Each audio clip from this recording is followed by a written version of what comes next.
Shadow of Fu Manchu.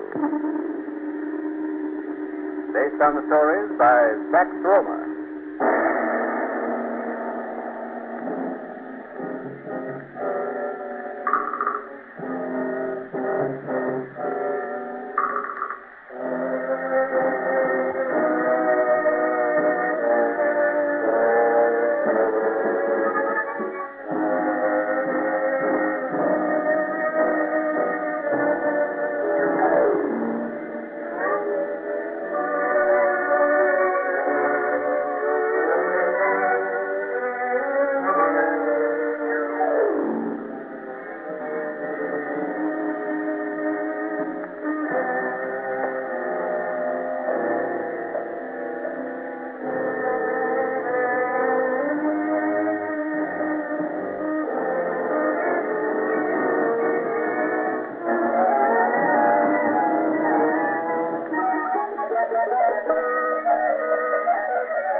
On their way to warn Sir Graham Guthrie of an attempt to be made on his life by Dr. Fu Manchu, Nayland Smith and Dr. Petrie are trapped and held by the wily Orientals. Through the help of Karamanehs, the Eurasian slave, they escape, and in a desperate race with death, arrive at Sir Graham's London hotel barely in time to warn him of his impending danger. Nayland Smith's warning is interrupted by the striking of the half hour past midnight, the time set by Fu Manchu for Sir Graham's death. It is followed by the weird call of fever. Cautioning Dr. Petrie and Sir Graham to silence, Nayland Smith opens the window and looks out. As he does so, he utters a strange, choked cry. He's going, Guthrie. Hold him! Take him inside. Light, Guthrie, light. Nayland, are you all right? Great heavens. Look, here around his throat. All right, quick. Here, get that rope off. He's choking. Good heavens. He had presence of mind enough to find his gun and shoot. He must have got the fellow, too. I saw him fall. Oh, yes. They were on the roof. Petrie. What, Sir Graham? Hurry. Unlock the door and get Williams, the house detective, in here. Right, Doctor. Williams, come in. That cry, Sir Graham. Did you shoot? No. Get over there and help Dr. Petrie. Is he bad hurt, sir? Yeah. Here, water, Petrie. Thank you. Take this, Nayland. Just a sip. There. You'll be all right directly. This roof. Shoot. Where did you... He tried to get him from the roof. Great Scott. And that was meant for me. All right, Petrie, old boy. I'm all right. Oh, a close thing, that, Mr. Smith. Devilish close. It was indeed. Thanks to you and Petrie. Well, we'll go down now to the courtyard. I want to have a look at the fellow. You come along if you wish, Sir Graham. You're safe. For tonight, at least. Well, Petrie, what do you think of that? The mark of Kali, there on his forehead. The man was a fancigar, a religious strangler. My unexpected resistance led the fellow to bungle the rope. You saw how it was fastened about my throat? That was unscientific. So I thought.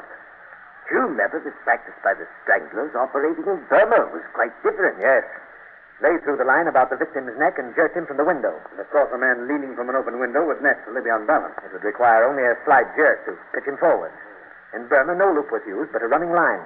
As the victim fell, the line remained in the strangler's hand. No clue, you see. That's why everyone, including yourself, Sir Graham, was misled. You saved my life, Inspector. You'd come 5 minutes later. But we didn't, Sir Graham. By Jove, I might have chosen my room especially for the business. The fellow slipped in late this evening. You, Williams, thought you saw him, didn't you? Well, perhaps I did. I had nothing to base my suspicions on, but I understand, Williams. But when did you first get the premonition? I was standing at the head of the stairs in the lobby. The party was coming up, 2 ladies and 2 men. Mm-hmm. Something seemed to be crawling along behind them, but when they passed me, there was nothing there. I couldn't be sure. I know. Those fellows are as elusive as shadows. It's positively uncanny how they're able to get about. But, Nathan, what is the motive of the call? Partly religious and partly to awaken their victims. Now, don't ask me how Fu Manchu has gained power over the fancy girl. That man has secret knowledge of things that so far we know absolutely nothing. And yet at last we're beginning to score. Aye. But your victory took you close to death tonight, my friend. I owe my life to you, Petrie. Once to your strength of arm, and once because Karamanehs... Don't speak of her, Nayland. Fu Manchu may have discovered the part you played tonight. In which event, heaven help her.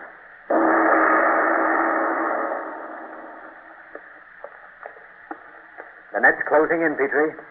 This must be the house where we were imprisoned by Dr. Fu. Let's hope for a big catch, eh? Yes. At last we're narrowing down the resources of Dr. Fu. I can hardly hope to capture him, but at least we can destroy his stronghold, and this certainly must be one. But can we be sure, Nayland? Well, on Weymouth's map, we circled a tract of country cut by the Thames, with Windsor for its center. Within that circle must be the house we escaped from last night. Of course. Oh. Weymouth and his men surrounded the place. Yes, this must be it, Petrie. It was made for Fu Manchu's work. See? An old mansion in extensive walled-in grounds. But, Petrie, look there. A gypsy caravan. That old woman on the steps. Little help she'd be. Weymouth and his men should be close on the house by now. Nevertheless, I want to speak to her. Maybe she has seen. I say there. Come here, will you? What will you, Master? You talk to her, Nayland. I'm going on. I'll be along presently. Oh, have you by any chance seen... Oh, I say. Oh. Petrie, come back here, quick. What is it, Nayland? Never mind me, Petrie. Catch that fellow behind the wagon. After him. Don't let him escape. It's a dacoit. Right. Oh. There, my dear. There's no use struggling. Oh, let me go. I know nothing. Nothing. Oh, no, of course not. But this time, young lady, I've caught you, not Petrie. Well, the fellow got away, Nayland. Got away? Where did he go? Well, since he seemed to possess the attributes of a fish, I couldn't say. He tricked you. What's that you have in your hand? Oh, it's a knife. Someone threw it and barely missed my head. Why, of course.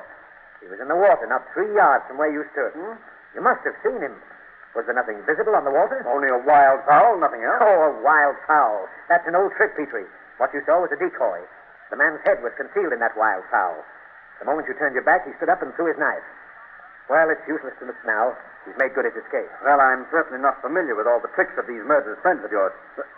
But why the devil are you hanging on to this old gypsy woman? Gypsy woman? Use your eyes, man. Here, watch. Oh, wait. Karamanehs. And the wet sponge will do the rest. This time, Karamanehs, we have you. I say. Look there, Nayland. Smoke. Oh, confound it. Fu Manchu set fire to the place. And this time we were right. But, of course, he's had plenty of time to remove his effects. The man's daring is incredible. He gives himself till the very last possible moment, and we blunder upon 2 of his outposts. I lost one, Nayland. I'm sorry. No matter, we have the other. I expect no further arrests, and the house will have been so well fired by his assistants that nothing can save it. However, we have here in Karamanehs a lever which should serve to upset Fu Manchu's whole plan. You need not hold me so tight, Nayland Smith. I will come with you. What are you going to do with her, Nayland? Oh, nothing very drastic, old chap. After all, we owe her something. But she's coming home to Baker Street with us. There are some questions I should like her to answer.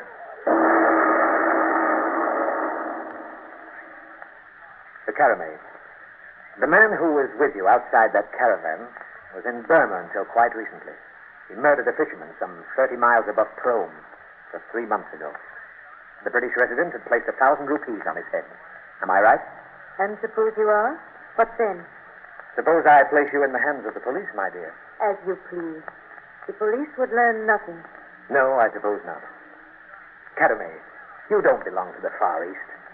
You may have Eastern blood in your veins, but you are certainly no kin of Fu Manchu. That is true. Will you tell me where to find Fu Manchu? No. Oh, I thought not. Well, I must make out my report, Petrie.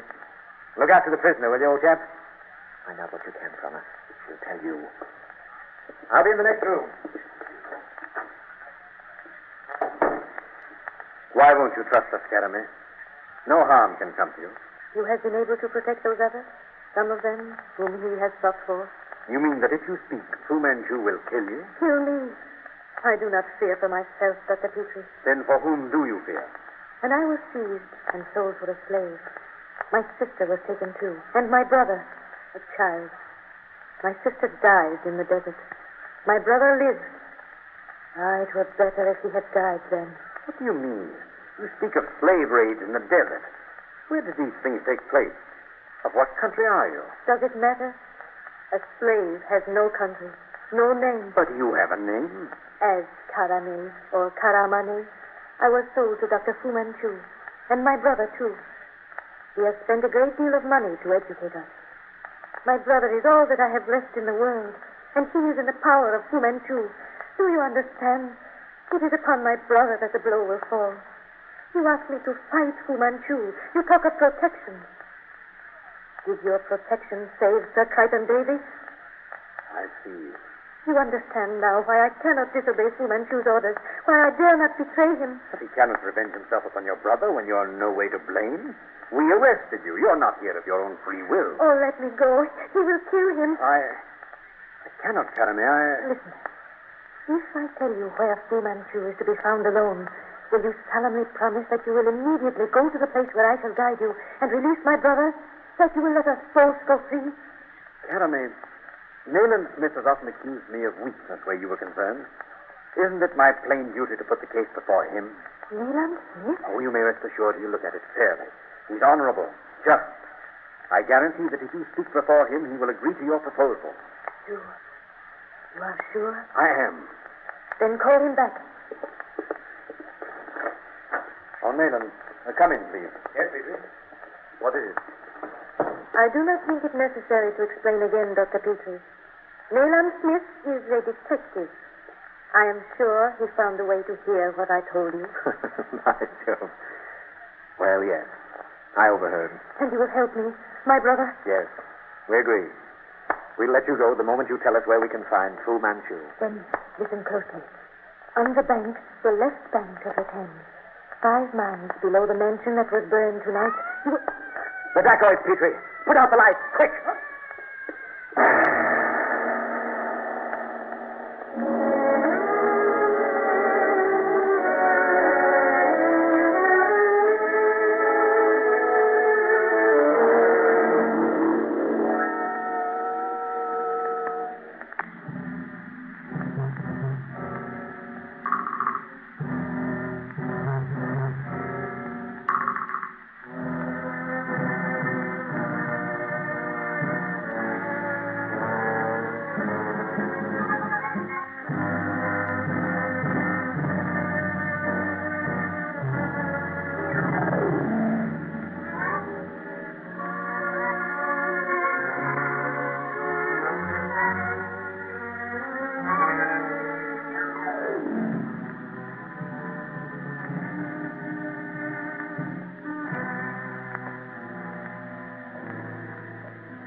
Shadow of Fu Manchu.